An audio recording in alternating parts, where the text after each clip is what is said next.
La dernière fois qu'on s'est vu, je crois que c'était au mois d'avril. Mais je me suis ennuyé de vous quand même. Même si ça ne fait pas si longtemps que ça. J'ai beaucoup de choses à vous partager ce matin. Oui. Il y a beaucoup de choses, là, ça brasse dans mon esprit là, en ce moment. Mais Dieu nous aime. Et Dieu a des grandes choses pour nous.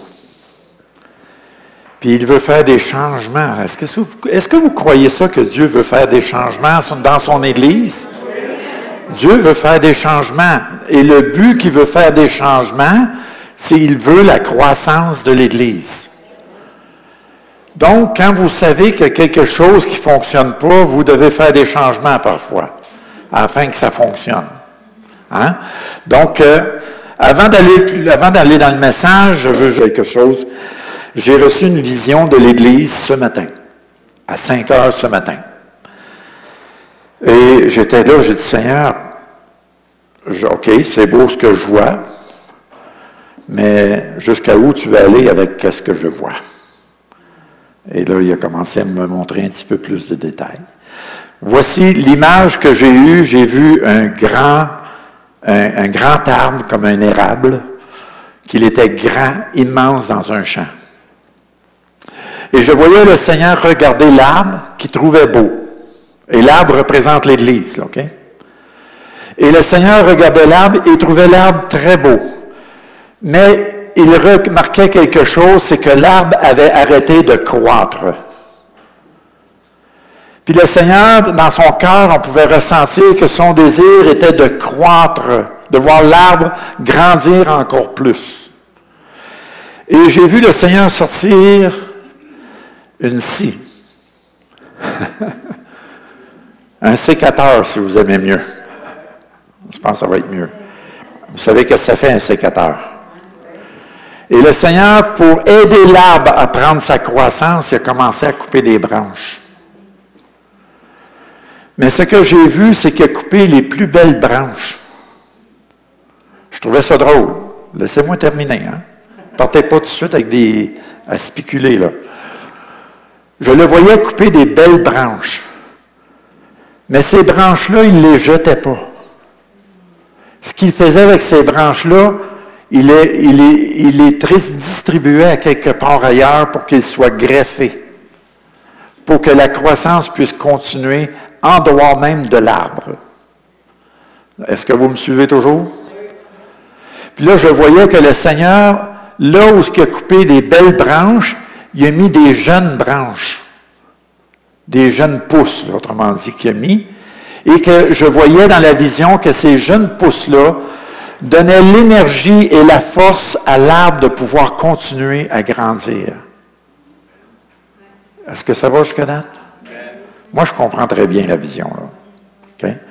Je crois que ce que le Seigneur veut dire, il veut que vous vous préparez à des changements qui vont arriver dans l'Église. Et de ne pas regarder les changements dans l'Église comme étant négatifs. Mais le Seigneur, il dit, je sais ce que je fais avec vous, et ce que je fais, je le fais parfaitement. Et sachez que je suis Dieu, dit le Seigneur.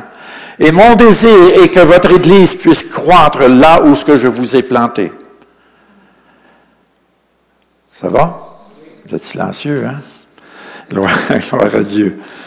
Puis, je voyais une croissance de l'Église, mais il va y avoir des changements qui vont se produire dans l'Église. Et ces changements-là vont devenir nécessaires. Ça faisait penser, justement, moi, je tremble d'une main, puis on appelle ça un tremblement nécessaire, d'après les médecins. Ou c'est quoi l'autre mot? Essentiel? Essentiel, tremblement essentiel. Puis moi, j'ai dit au médecin, pour moi, c'est pas nécessaire, cette affaire-là. Mais je suis obligé de vivre avec. Il dit, sois pas inquiète, il n'y a rien là. Non, fait que, il dit, non, il dit, si tes deux mains tremblent, il dit, on penserait peut-être au Parkinson. Mais il dit, quand c'est une main ou l'autre, de temps en temps, il dit, ça, faites-vous-en pas avec ça. Fait qu'il dit, c'est normal avec l'âge. Bon, OK. Je n'ai pas dit, tu penses que je suis rendu vieux, là?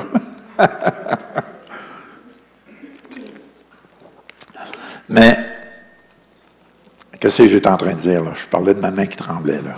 Pourquoi j'ai parlé de ça, là? Les changements nécessaires, merci. Je voulais juste savoir si vous écoutiez, c'est ça. Les changements nécessaires, voyez-vous, je ne désire pas que ma main tremble.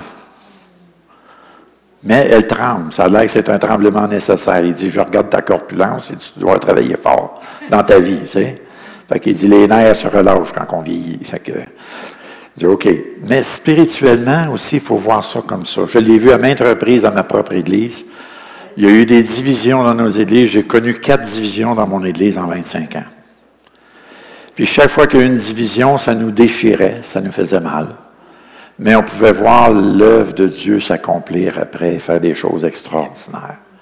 Je ne suis pas en train de dire que vous allez vivre des divisions, là. Mais je crois que le Seigneur est en train de faire une œuvre de changement dans l'Église pour le meilleur. Donc, s'il y a des choses qui paraissent à vos yeux négatives qui vont arriver, ou qui arrivent, ou quoi que ce soit, commencez à remercier le Seigneur plutôt que de se plaindre de la situation. Remercions le Seigneur parce que le Seigneur est en contrôle puis il fait toutes belles choses en son temps. Donc, Dieu va faire des choses extraordinaires, mais ce n'est pas toujours la façon qu'on le veut. Mais par contre, son plan, lui, est parfait. Nos plans, à nous, sont loin d'être parfaits. Amen. Gloire à Dieu. OK, j'arrête là pour ça. Maintenant, pour le message, j'ai un message que le Seigneur a mis sur mon cœur et je veux que vous soyez attentifs. Parce que je crois que Dieu veut tous nous parler. Le message me parle autant à moi. Si vous allez dans Matthieu 7, 21, on va aller dans ce passage-là. Et probablement qu'il y en a certains de vous, vous connaissez déjà le passage. C'est un passage qui a de l'air très solennel et qui peut même nous amener à réfléchir ou pour certaines personnes, peut peut-être vous faire peur. Mais il n'y a aucune raison d'avoir peur, mais c'est justement nous emmener à la réflexion. Et le message la façon que je vais l'emmener, je crois que Dieu veut vous emmener à la réflexion de faire les bons choix dans votre vie. Et ça commence comme ça.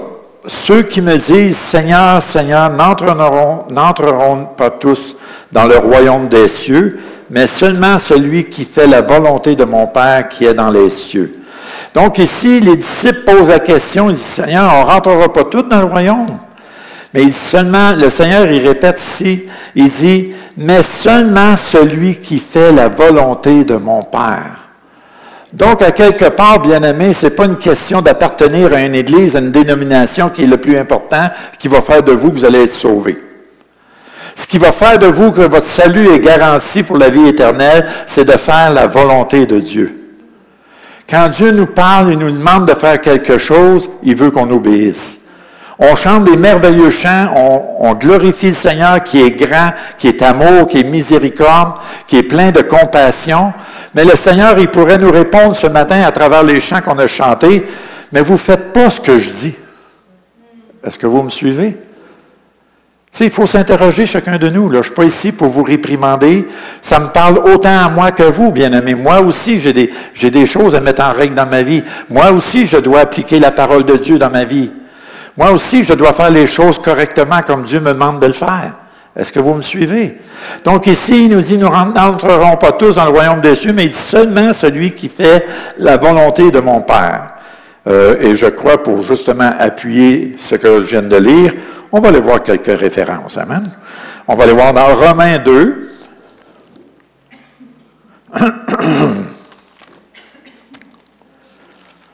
Romains, le chapitre 2. Le verset 13.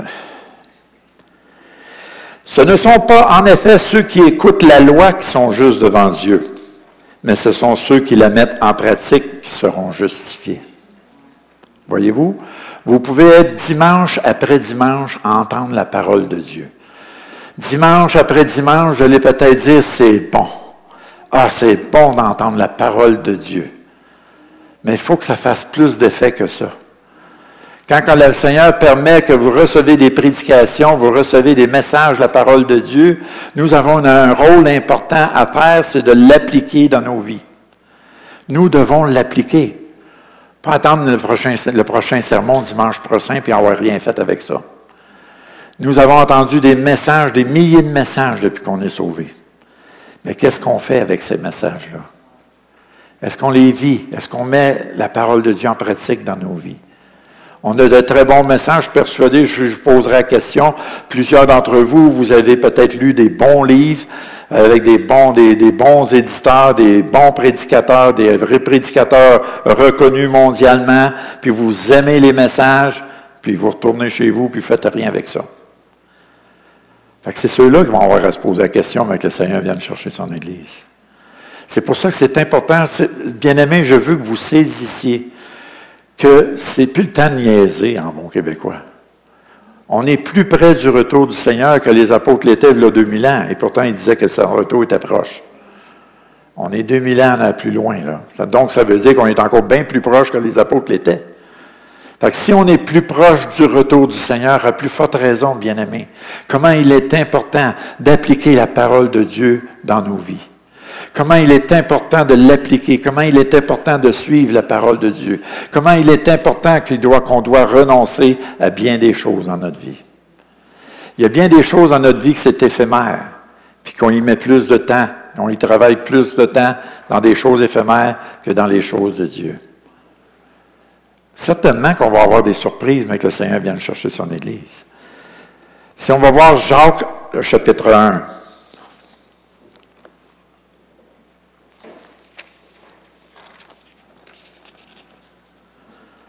le verset 22. On pourrait lire même le verset 21. C'est pourquoi, rejetant toute souillure et tout débordement de méchanceté, recevez avec douceur la parole qui a été plantée en vous et qui peut sauver vos âmes. Verset 22. Mettez en pratique la parole et ne vous bornez pas à l'écouter en vous, trompant vous-même par des faux raisonnements. Moi, j'ai remarqué une chose, je voyage dans beaucoup d'églises. Je trouve que dans nos églises aujourd'hui, il y a trop d'analyses. On analyse plus la prédication, la parole, que de l'appliquer dans nos vies. On passe notre temps à analyser les messages qu'on entend, les prédicateurs, ce qu'ils prêchent, ces affaires-là. Mais qu'est-ce qu'on fait avec? Hein, qu'est-ce qu'on fait avec, dans le fond? Est-ce que vous me suivez? Fait que souvent, je m'aperçois qu'on parle pour rien. On analyse plutôt que d'agir. Et je crois que c'est très important, comme il dit ici. Hein? Comme il dit, vous mettez en pratique la parole, ne vous bornez pas à l'écouter, en vous trompant vous-même par des faux raisonnements. Car si quelqu'un écoute la parole et ne la met pas en pratique, il est semblable à un homme qui regarde dans un miroir son visage naturel et qui, après s'être regardé, s'en va et oublie aussitôt comment il était. Ça me fait penser, tu t'emmènes un message aujourd'hui. Cet après-midi même ou demain, je vais vous demander sur quoi vous avez prêché. Peut-être qu'il y en a plusieurs d'entre vous, vous en rappellerez même plus. C'était bien bon, mais... Hein? C'était bien bon, mais c'est quoi que j'ai prêché? Est-ce que vous me suivez ce que je veux dire? C'est dans ce sens-là quand le Seigneur dit, veut qu'on applique la parole de Dieu. Vous recevez, moi je me rappelle dans les années 80, quand j'ai accepté le Seigneur, on avait 5 réunions par semaine, puis on en aurait voulu 7 réunions par semaine. On avait soif, on courait, on était 1 heure d'avance à l'église pour avoir les messages, entendre les messages, puis participer aux réunions. Mais qu'est-ce qu'on faisait? C'est qu'après les réunions, des fois, on se rencontrait, prendre un café, puis on parlait de la parole de Dieu, on parlait du message qu'on avait entendu. On faisait ça chaque fois, toutes les réunions. Hey, on avait des réunions le mercredi soir, vendredi soir, samedi soir, dimanche matin, dimanche soir. Là, vous dites, voyons donc, tu n'as pas de vie. Tu n'as pas de vie familiale. On avait une vie familiale quand même. On était capable de se sacrifier. On préparait les enfants de bonne heure, puis ouais, on était à l'église de bonne heure. Les enfants s'endormaient en dessous des chaises. C'était pas grave. On louait Dieu, puis on était en présence de Dieu. On goûtait le Seigneur, puis on en voulait toujours plus. Aujourd'hui, tout a changé. On a juste un dimanche par semaine, puis c'est déjà qu'on pénible pour plusieurs. Quand on y pense comme vous, est-ce que voyez-vous, où sont nos priorités, bien-aimés? Où sont nos priorités? Il est semblable à un homme qui regarde dans un miroir naturel et qui, après être regardé, s'en va et aussitôt oublie comment il l'était. Ça nous ressemble pas mal souvent, ça. OK, Luc 11.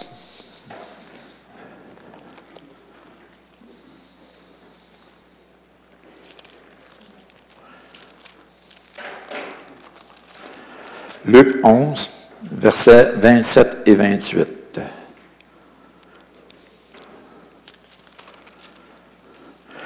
Tandis que Jésus parlait ainsi, une femme élevant la voix du milieu de la foule, lui dit, « Heureux le sein qui t'a porté, heureuses les mamelles qui t'ont allaité. » Et il répondit, « Heureux plutôt ceux qui écoutent la parole de Dieu et qui la gardent. » Et dans un autre endroit, je crois que c'est dans un autre, je ne me rappelle pas de la version, je crois que c'est Luc 8, 19. Ouais. Luc 8, 19. Ouais. Oui. Il dit, « La mère et les frères de Jésus vinrent le trouver, mais ils ne purent l'aborder à cause de la foule. On lui dit, « Ta mère, tes frères sont dehors, ils désirent te voir. » Mais il répondit, « Ma mère, mes frères, ce sont ceux qui écoutent la parole de Dieu et qui la mettent en pratique. » Si on va juste naturellement, littéralement, ce passage-là, ça veut dire, si je n'écoute pas la parole de Dieu, je ne la mets pas en pratique, je ne fais pas partie de la famille de Dieu. Ça, c'est interprétation humaine. Si je le vois littéralement, c'est ça que ça veut dire. Est-ce que Jésus était ingrat parce qu'il ne voulait pas voir sa famille? Non. Mais il démontrait à ses disciples et à ceux qui l'écoutaient que qu'est-ce qui était le plus important, c'est d'écouter sa parole et de la mettre en pratique. Puis pourtant, bien-aimés, si je vous dis une chose, qui veut voir la gloire de Dieu? Vous allez tous me dire oui. Qui veut voir la puissance de Dieu? Vous allez tous me dire oui. Amen? Vous allez tous vouloir voir ça. Mais il faut que ça commence à quelque part. Est-ce que ça se pourrait que si on met la parole de Dieu en pratique, que Dieu peut manifester sa puissance? Est-ce que ça se pourrait, parce que tu mets la parole de Dieu en pratique dans ta vie, que tu peux devenir un vaisseau de bénédiction pour plusieurs? Est-ce que ça se pourrait que Dieu t'utilise parce que tu pratiques la parole de Dieu? Oui. Est-ce que voyez-vous, j'essaie de vous faire réfléchir, là. Mais c'est important, bien-aimés. On est dans les derniers temps. Puis vous allez voir, j'ai des références là, qui vont nous faire réfléchir encore plus. OK. Matthieu 7, 22.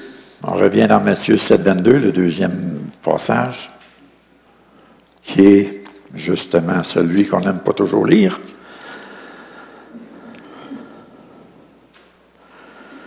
OK. Plusieurs me diront en ces jours-là, « Seigneur, Seigneur, n'avons-nous pas prophétisé par ton nom? N'avons-nous pas chassé des démons par ton nom? Et n'avons-nous pas fait beaucoup de miracles par ton nom? » Hey, c'est quelque chose, bien-aimé. Avez-vous réalisé? C'est pas parce que tu prophétises, ça me concerne autant, là. Je sais que je bouge dans les dons prophétiques, mais c'est pas parce que je bouge dans les dons prophétiques que je suis à l'abri de tout. Il faut que j'applique la parole de Dieu dans ma vie. Il faut que je marche dans la sanctification. Il faut que je cherche la face de Dieu. Est-ce que vous me suivez? Vous pouvez imposer les mains aux malades, les malades vont être guéris, mais ça ne veut pas dire que le Seigneur va vous apprécier pour ça. Dieu, c'est au cœur qu'il regarde. Les affaires avec Dieu, ça se passe avec le cœur. Pas avec les gestes et tout ce que vous pouvez faire. Est-ce que vous me suivez encore? Vous auriez beau faire beaucoup d'œuvres pour le Seigneur et vous faire dire après tout cela, je ne t'ai jamais demandé ça. Si je vous le dis, c'est parce que je l'ai expérimenté. Vous vous rappelez mon histoire d'évangéliste? Peut-être qu'il y en a qui ne s'en souviennent plus. J'étais 6 ans évangéliste. Parce qu'on avait prié sur moi, on m'avait prophétisé que j'étais évangéliste, puis Seigneur, je ne me sens pas appelé évangéliste, mais si c'est ça que tu veux que je fasse, moi le faire. J'ai essayé de faire mon mieux pendant 6 ans de temps. Là, rien ne fonctionnait. J'ai fait des campagnes d'évangélisation, j'ai fait du ministère dans la rue, rien ne fonctionnait. J'ai dit, comment ça se fait que, Seigneur, ça ne marche pas? Après 6 ans, là, le Seigneur me dit, je ne t'ai jamais appelé là. Il dit, c'est l'homme qui t'a appelé là. Est-ce que vous me suivez? Mais si tu pratiques la parole de Dieu, tu vas être capable de discerner ces choses-là. Puis on apprend aussi à un moment donné à ne pas obéir, à ne pas écouter l'homme tout le temps. Tu sais, parce qu'il dit, malheur à celui qui se confie dans l'homme. Hein? Malheur à l'homme qui se confie dans l'homme. Parce que l'homme peut te tromper, l'homme peut te décevoir. Mais Dieu ne décevra jamais. Et j'ai appris avec le temps à faire confiance à Dieu puis à entendre de Dieu pour savoir quoi faire, que plutôt que l'homme me dise quoi faire. Amen? Ça va jusqu'à là? Oui? Donc, on voit ici que beaucoup de gens ont fait des choses pour Dieu, mais après ça, le Seigneur, il dit, alors je leur dirai ouvertement, je ne vous ai jamais connu. C'est quelque chose. Tu fais de l'œuvre pour Dieu, et le Seigneur va dire, je ne t'ai jamais connu. Mais comme je le dis souvent, c'est une chose de faire des choses pour Dieu et de faire des choses avec Dieu. La différence, c'est que tu peux faire beaucoup d'œuvres pensant que tu vas plaire à Dieu. Mais Dieu, est-ce qu'il te l'a demandé vraiment? Si tu demandes à Dieu quoi faire, puis il te le montre, bien, il est avec toi. Il va le faire avec toi. Et c'est alors que tu vas avoir du succès dans tes entreprises. Amen? Matthieu 25.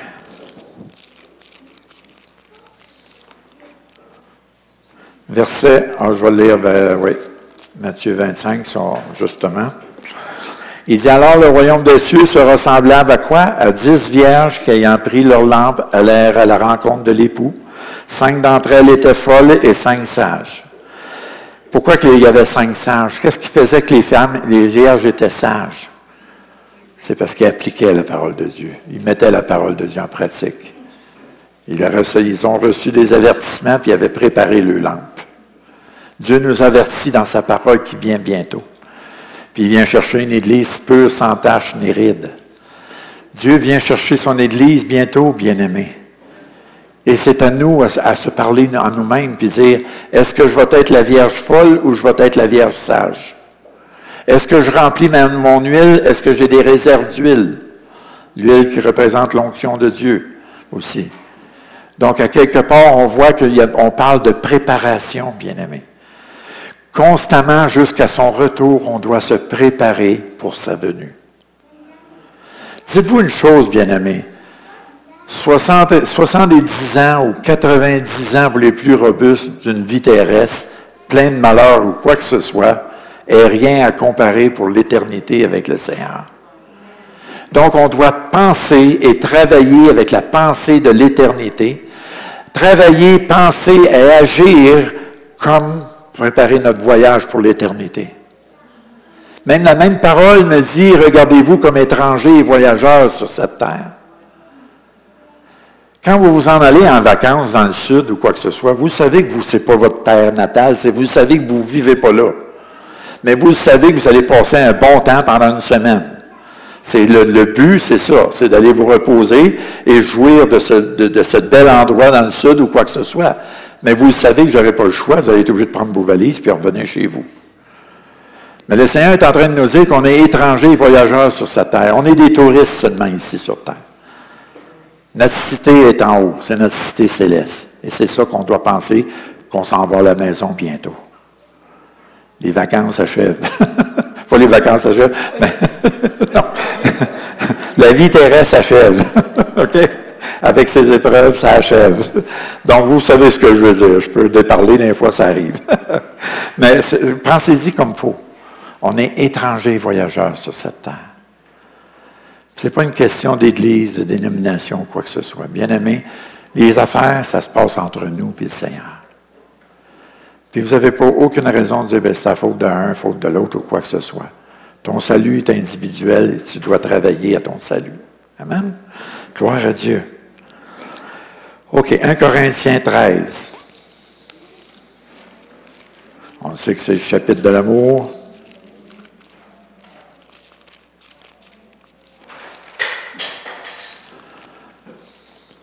Le verset 2. Il dit, « Et quand j'aurai le don de prophétie, la science de tous les mystères, ça veut dire connaître la parole comme tu voudras, complètement, et toute la connaissance, quand j'aurai même toute la foi, jusqu'à transporter des montagnes, si je n'ai pas l'amour, je ne suis rien. » Et malheureusement, il y a beaucoup de choses qu'on peut faire pour Dieu, puis que Dieu agrée. Mais souvent, il manque l'amour dedans. Et moi, ça nous concerne tous, bien-aimés, quand on lit ce passage-là, que la voie par excellence, c'est l'amour. Si on a l'amour, ça va nous aider énormément à faire les vraies choses que Dieu veut qu'on fasse. Puis on va avoir son approbation en plus. Donc on voit ici qu'il nous dit bien, hein, si on n'a pas l'amour, on n'est rien. Juste ça, on a beaucoup à travailler, bien aimé, là-dessus. Juste dans une église locale.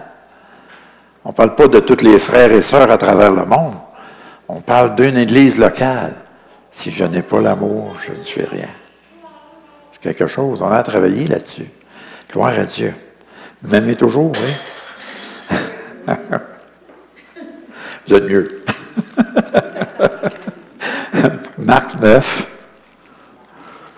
Marc, chapitre 9, verset 38. Jean lui dit, « Maître, nous avons vu un homme qui chasse des démons, et en ton nom, et nous l'en avons empêché parce qu'il ne nous suit pas. » On en voit ça souvent dans l'Église. Hein? On voit ça dans le peuple de Dieu régulièrement, bien aimé. Ben, tu fais partie de telle dénomination, tu sais, ces choses-là. On critique la moindre petite affaire, bien aimé. Ici, on voit des chrétiens qui chassaient des démons au nom de Jésus. Mais ils ne faisaient pas pareil comme les disciples. C'était différent. Mais là, ils ne nous suivent pas. Et on voit qu'est-ce que le Seigneur dit. Il dit, « Ne les empêchez pas, répondit Jésus, car il n'y a personne qui faisait un miracle en mon nom, puisse aussitôt après parler mal de moi. Qui n'est pas contre nous est pour nous, quelle que soit la dénomination. » Amen? Je répète, quelle que soit la dénomination, quelle que soit l'Église locale. Si Dieu est avec eux, il est avec nous. Il est avec nous, il est avec eux aussi. S'ils font les choses au nom de Jésus, le Seigneur s'arrange avec eux comme il s'arrange avec nous. Souvent, on peut être tellement sûr, on est tellement plein d'assurance que c'est juste nous qui l'a l'affaire. Mais on va être surpris, mais qu'on comparaisse devant le trône de Dieu. Amen. Fait que c'est pour ça, tu sais, quand on pense à ça, quand le Seigneur dit, oui, vous avez peut-être fait bien des choses en mon nom. Puis de se faire dire qu'il ne nous connaît pas, là, moi je ne veux pas, ça ne m'intéresse pas, ça. Avez-vous pensé 2 minutes, là, toute votre vie chrétienne, faire des choses pour Dieu, puis vous faire dire par le Seigneur, je ne vous connais pas? Wow, moi, c'est pas ça que je veux, en tout cas. Donc, ça veut dire qu'il faut que je fasse quelque chose pour que Dieu me connaisse. Moi, je veux être connu de Dieu, pas des hommes. Ah, ça, c'est pas pire, c'est bon, ça. Connu de Dieu plutôt que des hommes. Hein? Gloire à Dieu, on va le retenir, celle-là. Ça vient de mon profond. Ben, c'est la phrase, hein, quand il dit, mais il ne nous suit pas. Il y a bien des chrétiens qui ne nous suivront pas dans nos croyances, nos convictions. Même dans une église locale, il y en a qui ne nous suivront pas. Mais qui on est pour juger et les crucifier? Ça appartient à Dieu. Amen. Même moi, j'ai connu ça, des gens, des frères et sœurs qui étaient près de moi, puis dans notre propre église, qui ont parti, puis ils s'en allaient dans une autre église. Bien, gloire à Dieu, sois béni, puis en autant que tu restes dans le Seigneur, c'est ça qui est important. Tu sais, arrêtons d'être possessifs, puis que tout nous appartient. Là. Tout appartient à Dieu. L'Église, c'est l'Église de Dieu. Ce n'est pas l'Église d'un homme ou de plusieurs hommes, c'est l'Église de Dieu. Gloire à Dieu. OK. Matthieu 7, 23. Là, il dit, justement, quand il nous dit « Je ne vous connais pas », on va leur lire juste pour... il dit « Alors, je vous dirai ouvertement, je ne vous ai jamais connu, retirez-vous de moi, vous tous, vous qui commettez l'iniquité. » Amen. Gloire à Dieu. Donc, juste prendre le temps de méditer ce passage-là. Mettez-vous à réfléchir sur ce passage-là. Puis, voyez la parole de Dieu comme un miroir. Vous dites, Seigneur, est-ce que je suis de cette catégorie-là? Est-ce que je suis de cette catégorie-là que tu ne me connaîtras pas, mais quand je comparaisse devant toi? Est-ce que je suis dans cette catégorie-là que je fais un paquet d'œuvres, mais que je ne suis pas dans ta volonté? J'ai été 6 ans évangéliste, puis je n'étais pas dans la volonté de Dieu. Pourtant, c'est quelque chose de merveilleux d'être évangéliste, puis d'évangéliser. Mais si ce n'est pas ton appel, tu n'es pas à bonne place, tu n'es pas à bonne place. C'est tout. Comme il y a des évangélistes qui veulent être pasteurs, des pasteurs qui veulent être évangélistes, c'est quoi ton appel? Premièrement, tu vas chercher ton appel à Dieu. C'est pas l'homme à appeler les gens. Ce n'est pas une dénomination à appeler les gens. Tu dois chercher la face de Dieu et dire, c'est quoi mon appel? Et Dieu va te le montrer. Si ton appel est d'être pasteur, là, tu travailles en conséquence pour t'en aller, pasteur. Comprenez-vous ce que je veux dire? Tu ne choisis pas ton appel. Premièrement, Dieu, quand il nous appelle toujours à un endroit qu'on ne veut pas. Dans un ministère qu'on ne veut pas. Moi, je pensais d'être un pasteur d'église locale. Puis le Seigneur dit, non, tu es trop confortable, on va te sortir. Fait que moi, mon rôle, mon appel, c'est vis-à-vis le peuple de Dieu, bénir les églises, les encourager. Mais j'aurais aimé rester local. Moi, c'était ma zone de confort. Mais si vous vous faites une zone de confort, préparez-vous à être dérangé. Amen. À ce moment-là, lorsque vous serez dérangé, venez me voir, puis moi, je vais vous dire bienvenue dans le club. Le psaume 101, verset 3.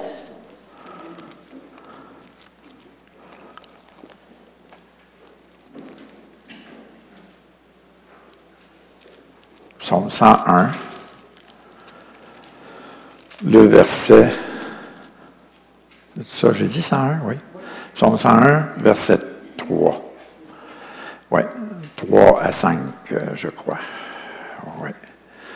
Okay. Je ne mettrai rien de mauvais devant mes yeux. Je hais la conduite des pécheurs et elle ne s'attachera point à moi. Le cœur pervers s'éloignera de moi. Je ne veux pas connaître le méchant. Celui qui calomnie en secret son prochain, je le réduirai au silence. Celui qui a des regards hautains et un cœur enflé, je ne le supporterai pas. Donc, on voit qu'on peut tomber dans ces catégories-là, hein? Et on peut comprendre qu'il peut nous dire qu'il ne nous connaît pas. Et après ça, c'est ça. Et ceux qui ont le cœur enflé, je ne le supporterai pas. Le verset 6, il dit, j'aurai les yeux sur les fidèles du pays pour qu'ils demeurent auprès de moi. Celui qui marche dans une voie intègre sera mon serviteur. Et l'intégrité, c'est dans tous les domaines de votre vie, dans toutes les sphères de votre vie. Que ce soit quand vous allez acheter quelque chose, puis que la caissière s'est trompée d'argent, même si c'est juste 50 cents, ton intégrité va être mise à l'épreuve. Est-ce que vous me suivez? Vous allez faire face à des situations. Votre intégrité va être toujours mise à l'épreuve. Et Dieu nous dit ici que Dieu va avoir ses regards sur ceux qui sont intègres. Amen. Gloire à Dieu. Psaume 50. On est dans les psaumes. On va y avoir le psaume 50.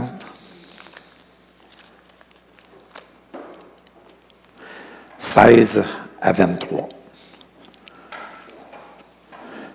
Et Dieu dit aux méchants, quoi donc, tu énumères mes lois, hein? Il énumère la parole de Dieu, et tu as mon alliance en plus à la bouche. Toi qui hais les avis et qui jettes mes paroles derrière toi. Si tu vois un voleur, tu te plais avec lui et ta part est avec les adultères. Hein? Wow. C'est quelque chose, cela.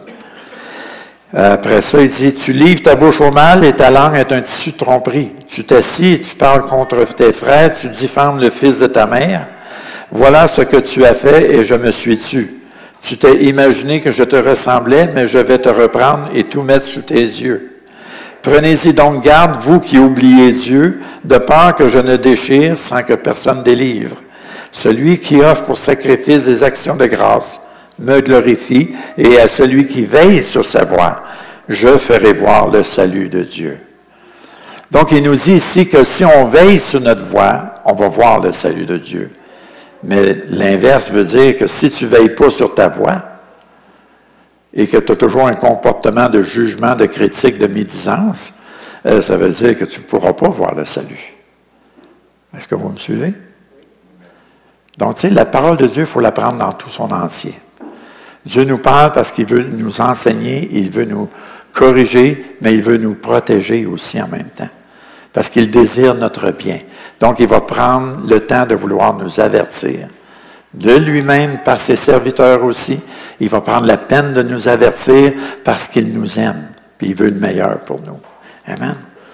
Gloire à Dieu. On va aller voir maintenant. OK. Maintenant, je vais aller voir juste quelques références pour vous référer au temps que nous sommes à la fin des temps. OK? On va aller voir Matthieu 22.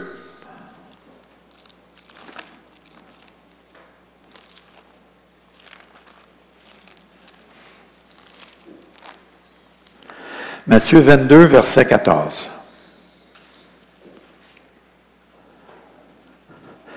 Car il y a beaucoup d'appelés, mais peu d'élus. Hein? On dit combien de fois qu'on cite ce verset-là. Beaucoup d'appelés, ça veut dire on est tous appelés, mais il va y avoir peu d'élus. Ça ne vous fait pas penser dans la parole à un autre endroit qui dit que 2 dans un champ, un va être pris et l'autre laissé. De 2 sur un toit, un va être pris et l'autre laissé. Si vous êtes moindrement un petit peu bon en mathématiques, déjà là, ça nous dit que 50% de l'Église ne sera pas enlevée. Ça, c'est une mathématique d'après ces 2 références-là. OK? Puis là, ici, il nous dit beaucoup d'appelés, mais peu d'élus. Donc, ça veut dire, à quelque part, la parole de Dieu est en train de nous dire, est-ce que tu vas faire partie des appelés ou des élus? Est-ce que tu vas travailler en conséquence pour être un élu ou juste un appelé? Est-ce que vous me suivez? OK. Matthieu 24, verset 12. Et parce que l'iniquité se sera accrue, l'amour du plus grand nombre se refroidira. Vous êtes tous, bien-aimés, conscients que dans beaucoup d'églises, l'amour s'est refroidi. Que l'amour s'est refroidi parmi beaucoup de chrétiens. Puis il dit ici, parce que l'iniquité se sera accrue. Vous voyez qu'est-ce qui se passe dans le monde aujourd'hui, bien-aimés. Vous voyez nos gouvernements, même canadiens, toutes les décisions qu'ils prennent aujourd'hui. La loi sur la laïcité, c'est juste le début, ça. Ça va faire une réaction en chaîne de bien des choses. Et l'Église va être persécutée, j'en suis persuadé. Donc, on voit ici, il dit, parce que l'iniquité sera accrue, l'amour du plus grand nombre se refroidira. Mais verset 13 est encourageant parce qu'il dit, mais celui qui persévérera jusqu'à la fin sera sauvé. Qui veut dire rencontrer, délivrer, guérir. Amen. Donc, on voit ici qu'il nous dit, l'amour du plus grand nombre va se refroidir. Pourtant, moi, je me rappelle quand je suis arrivé à l'Église, quand j'ai accepté le Seigneur en 1900, le 14 mai 80. Il y avait de l'amour dans l'Église, la présence de Dieu était constante, les dons spirituels se manifestaient à toutes les réunions, on était excités, on avait hâte d'aller aux réunions. Aujourd'hui, il dit, les gens, la majorité des chrétiens, écoutez-les parler. Ils vont dire, il faut que j'y aille à l'Église. Quand tu es rendu, tu dis, il faut, c'est parce que ça ne te tente pas. Pensez-y. Quand vous dites, il faut que je sois à l'Église, il faut que je fasse ça dans l'Église, il faut. Quand vous dites, il faut, c'est parce que vous n'êtes pas intéressé. Vous le faites par obligation. On devrait rentrer dans l'Église, on devrait avoir hâte d'aller à l'Église. Premièrement, quand on va à l'Église, c'est pour se rassembler entre frères et sœurs, puis se rassembler ensemble pour louer Dieu, l'adorer et s'attendre à ce qui va se manifester au milieu de nous. Amen. Si vous venez avec des attentes, il y a plus de chances que le Seigneur se manifeste. Gloire à Dieu. Quand on est rendu, il faut aller à l'Église. J'ai de la misère moi-même quand j'entends ça, quelqu'un dire ça. Gloire à Dieu. Même moi, je vais vous dire bien franchement, je m'ennuie des 5 réunions que j'avais avant. Je m'ennuie de ça. Puis je m'ennuie des temps de louange qu'on avait à l'époque aussi. Tu avais des vrais adorateurs en esprit, en vérité. Tu rentrais dans la présence de Dieu. Tu ne voulais pas sortir de la louange. Tu ne voulais pas d'autre chose. Je vais vous dire une chose. On allait aux réunions. La réunion commençait à 6h30. Des fois, il était 11h30, minuit, puis on ne voulait même pas sortir de l'Église. Il y avait des baptêmes du Saint-Esprit. Je voyais les dons spirituels se manifester. C'était constant, constant. Amen. Est-ce que vous désirez ça, bien-aimés? Désirez-vous voir l'Église connaître ces choses-là? Oui, bien-aimés, c'est à nous. C'est notre responsabilité de créer cette atmosphère-là. Nous sommes appelés à créer une atmosphère qui va amener la présence de Dieu. Donc, est-ce que quand on rentre dans l'Église, est-ce qu'on crée cette atmosphère-là? Est-ce que vous rentrez avec un cœur d'adorateur? Un cœur rempli de louange, de reconnaissance envers Dieu? Si vous arrivez à l'Église avec ce genre d'attitude, vous allez créer cette atmosphère de la présence de Dieu au milieu de nous. Amen. Gloire à Dieu. OK. Luc 18.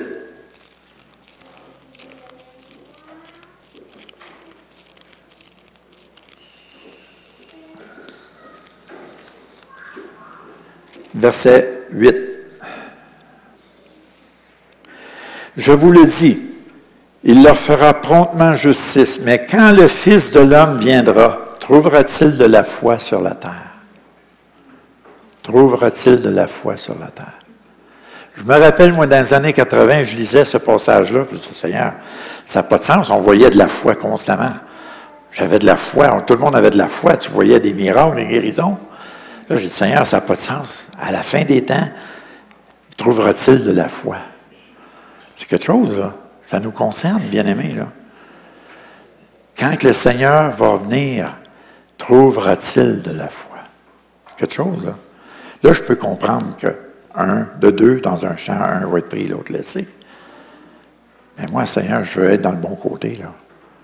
Pensons-y, on est dans les derniers temps, vous devez vous prendre en main, vous ressaisir et vous donner entièrement au Seigneur. Et arrêtons de se plaindre de notre sort. Vous avez des frères et des sœurs à travers le monde qui passent par des souffrances, qui passent par des sacrifices énormes pour garder leur foi. Nous, on est ici gâtés. On a tout ce qu'on veut. Puis on se plaint. On fait dur. On fait dur. Allez voir sur Internet, écrivez vos frères et sœurs à travers le monde. Comment est-ce qu'il y en a qui sont décapités à cause de leur foi? Il y en a qui sont torturés à cause de leur foi. Il y en a qui sont en prison à cause de leur foi. Ici, on a tout ça, nous autres? Non. Donc, pensons-y, bien-aimés. À cause de notre aisance, notre nonchalance, on peut perdre notre salut pour l'éternité. Pensons-y. Gloire à Dieu. Ça sonne drôle, hein, emmener un message comme ça. Hein? Vous aviez hâte de me voir, hein? Là, vous avez hâte que je finisse, ça? OK. Tournez avec moi. Apocalypse 22.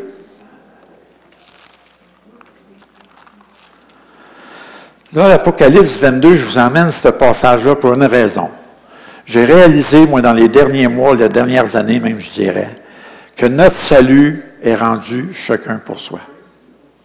Chacun pour soi. Ça veut dire, même la même parole me dit que ça sert de gagner des âmes si tu ne sais pas que tu vas sauver ton âme. Il n'est pas en train de dire, vous ne devez pas sauver des âmes. Mais qu'est-ce que ça sert de gagner des âmes si tu ne sais pas que tu vas sauver ton âme? Je vais vous donner un témoignage bien simple. Je connais un frère dans le Seigneur. Il était un expert pour l'évangélisation. Il connaissait tous les versets bibliques sur le salut par cœur, sur le bout des doigts. Il était merveilleux à l'écouter. Mais sa vie spirituelle, un gros zéro. Fait que tu peux connaître l'Évangile, tu peux faire ce que tu veux, tu peux faire pas beaucoup d'œuvres, mais ta vie chrétienne peut être en désordre. Est-ce que vous me suivez? Donc, quand on pense à ça, c'est pour ça que je réalise que c'est important qu'on doit travailler à notre salut, parce que c'est chacun pour soi. Tu sais, il y avait une expression qu'on disait « sauve qui peut ». Bien, le chrétien, il arrive à ce point-là qu'il va falloir qu'il fasse « sauve qui peut ». Il va falloir qu'il travaille à cela. Regardez avec moi, Apocalypse 22, verset 11. Ça prouve ce que je viens de dire, là. Apocalypse 22, verset 11. « Que celui qui est injuste soit encore injuste. Que celui qui est souillé se souille encore. Et que le juste pratique encore la justice. Et que celui qui est saint se sanctifie encore. » Juste ce passage-là nous montre ici très bien, autrement dit, que c'est chacun pour soi. Parce qu'il dit, si tu es injuste, continue dans ton injustice. Parce que ça prouve que le temps y est proche, que la venue du Seigneur est proche. Mais il dit que celui, par contre, qui pratique la justice, bien, qui continue de la pratiquer, et que celui qui est saint, bien quoi? C'est pas parce que tu es saint, ça s'arrête là. Il faut que tu te sanctifies continuellement. Amen. Tu sais, la parole de Dieu est claire, l'apôtre Paul le dit, il dit, oubliant ce qui est en arrière, portant nos regards vers ce qui est en avant. Il y a trop de chrétiens aujourd'hui qui marchent avec le passé. Parce qu'ils ont été blessés, offensés dans le passé, ça va suivre sa marche chrétienne. Fait qu'il va falloir qu'à un moment donné, vous dites, « Hey, c'est pas les circonstances, c'est pas les situations qui doivent mener ma vie, mais c'est Christ qui doit mener ma vie. » Et Christ doit être en nous, nous devons lui donner la première place qui lui revient. Souvent, j'arrive moi-même à dire, je dis, Seigneur, même si je serais seul pour te suivre, jamais je vais t'abandonner, Seigneur. Même si tout le monde autour de moi m'abandonne, je vais continuer à suivre le Seigneur. Est-ce que vous me suivez, bien-aimés? C'est un message qui est bien simple, bien ordinaire peut-être, vous allez dire, mais je veux qu'il vous emmène à la réflexion. Je veux que ça vous amène à la réflexion. Dites pas c'est un bon message, c'est un message pour ta réflexion, puis demain vous l'oubliez. Mais allez devant le Seigneur, chacun de vous, avec votre attitude, votre comportement et vos agissements que vous faites devant Dieu. Allez devant le Seigneur, puis dites, Seigneur, j'ai besoin de ton aide. Sans toi, je ne peux rien. Combien de fois je le dis, chaque fois que je viens en avant pour prêcher la parole de Dieu. Seigneur, sans toi, je ne peux rien. Mais avec toi, par contre, je peux faire des exploits. Mais sans lui, on ne peut rien, bien-aimé. Essayez de faire des choses de vous-même. Si Dieu n'est pas avec vous, ça ne marchera pas. Fait que c'est important d'avoir Dieu avec nous dans toutes nos circonstances. C'est pas pour rien qu'il nous dit, reconnais-le dans toutes tes voies. Tu dois te faire ce que tu veux, mais emmène Dieu avec toi. C'est ça que ça veut dire. Arrêtons de mettre des règles, des balises de loi. Tu n'as pas le droit de faire ci, tu n'as pas le droit de faire ça. Vous faites ce que vous voulez, mais emmenez Dieu avec vous. C'est ça que ça veut dire. C'est pas pour rien que Paul dit tout est permis, mais tout n'est pas utile.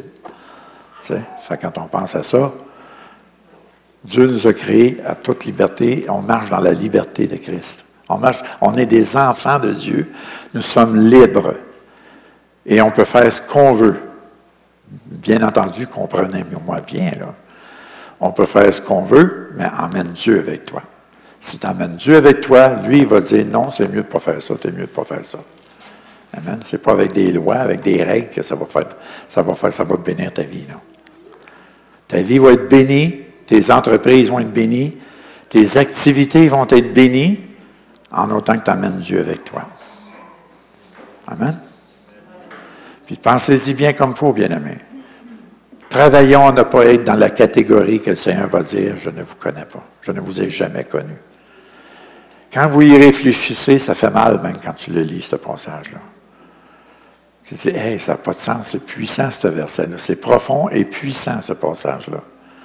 Puis juste prendre ce passage-là, de méditer là-dessus, mettez votre vie en règle avec Dieu. Parce que je veux vous revoir, moi. Je veux être là aussi aux noces de l'agneau. Puis je veux aussi que vous soyez là. Gloire à Dieu. Seigneur, je te remercie pour ta parole, Seigneur. Ta parole, Seigneur, qui est simple.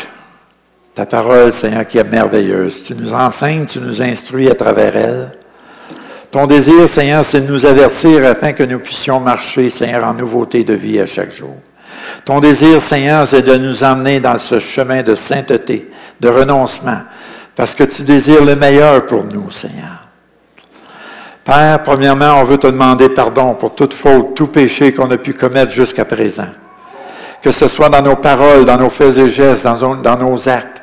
Père, on te demande pardon pour ces choses-là. On te demande, Seigneur, de venir au secours de nos faiblesses, de nos manquements. Donne-nous la force, le courage, Seigneur, d'appliquer ta parole à tous les jours dans nos vies. Et je te prie pour chaque famille, chaque personne représentée ici même, que tu puisses les visiter par la puissance de ton Saint-Esprit. Et que cette parole qui a été entendue ce matin, Seigneur, puisse être serrée et scellée dans leur cœur et qu'elle puisse produire du fruit pour l'éternité. Seigneur, tu es un Dieu merveilleux. On te remercie pour ton amour, ta patience et ta miséricorde envers nous. Et Père, on te demande encore, Seigneur, aide-nous à racheter le temps. Aide-nous à marcher dans tes voies, Seigneur, à appliquer ta parole à chaque jour dans nos vies. Qu'importe les circonstances et les situations, Seigneur, nous voulons te suivre et marcher dans tes voies. Et nous voulons que tu sois avec nous, non pas travailler pour toi, Seigneur, mais on veut être avec toi et travailler avec toi, Seigneur. Sois glorifié dans la vie de chaque personne, sois glorifié dans cette Église, sois glorifié dans cette localité, Seigneur, cette ville d'Alma, nous la réclamons au nom puissant de Jésus, que tu souffles un vent de réveil, Seigneur, un vent de rafraîchissement à la grandeur de cette ville, de l'est à l'ouest, du nord au sud, Seigneur, et qu'un puissant réveil puisse être déclenché dans le nom puissant de Jésus. dans cette ville, dans cette localité. Je le proclame dans le nom puissant de Jésus. Et que dans cette Église, Seigneur, il puisse s'élever des hommes et des femmes qui vont prendre leur rôle à cœur, qui vont prendre leur place à laquelle tu les appelles et qui vont faire l'œuvre à laquelle ils sont supposés de faire. Seigneur, donne-leur ce courage, cette foi, cette détermination qu'ils ont besoin de rentrer dans leur appel et faire l'œuvre à laquelle tu leur demandes de faire. Dans le nom puissant de Jésus. Amen.